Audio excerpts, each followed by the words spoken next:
Good morning, Gospel Life Church. Welcome to the weekly devotional for this week. Just a quick promo before we get started today. If you're looking to get involved in ministry or a new ministry at GLC, please reach out to me so we can discuss about that. We do have several needs right now, especially in the children's ministry as we reopen, and the audiovisual team as well as a few other ministries that you can get involved in. Or if you're looking to maybe even start a new ministry, I'd be happy to talk with you about that. So feel free to reach out to me, email or call, and I'd be happy to talk to you about that. So today's passage is Matthew chapter 7, verses 13 through 23. This is been the core passage that we're going to be using for the senior high teen study. So any of the senior highs that are watching this should be familiar with the passage now, as we had our first meeting yesterday. So great passage, some sobering words from Jesus that really should lead us all to action.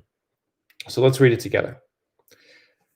Enter through the narrow gate, for wide is the gate, and broad is the road that leads to destruction, and many enter through it. But small is the gate, and narrow the road that leads to life, and only a few find it.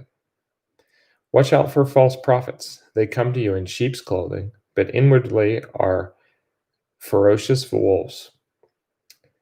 By their fruit you will recognize them. Do people pick grapes from thorn bushes or figs from thistles? Likewise, every good tree bears good fruit, but a bad tree bears bad fruit. A good tree cannot bear bad fruit, and a bad tree cannot bear good fruit.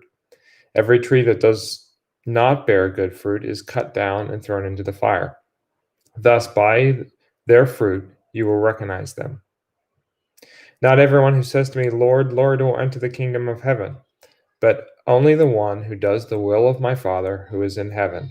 Many will say to me on that day, Lord, Lord, did we not prophesy in your name, and in your name drive out demons, and in your name perform many miracles?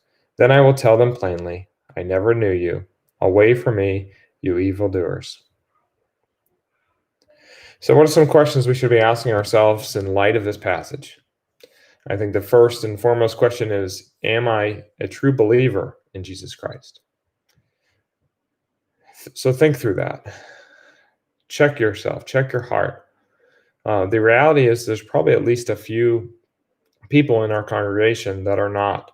I've been around church long enough to see many people claiming Christ, but in reality, their profession doesn't last the test of time, or they may put up a good facade, but there's no true saving faith.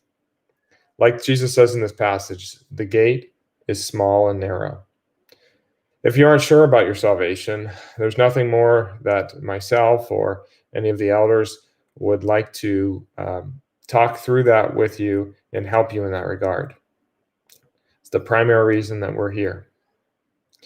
The second question we can ask ourselves, are we bearing good fruit?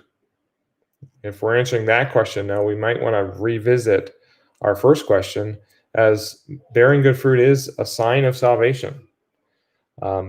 But good fruit should be a characteristic of every believer.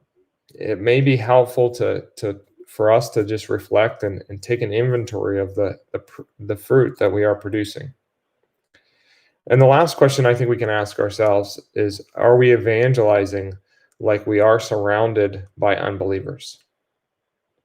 I think if we're honest with ourselves, more often than not, the answer to this question is no. But if we understand the truth of this passage, we should realize that we are surrounded by unbelievers and that the fields are white for harvest. Thanks for joining in today, and I hope that you have a great day.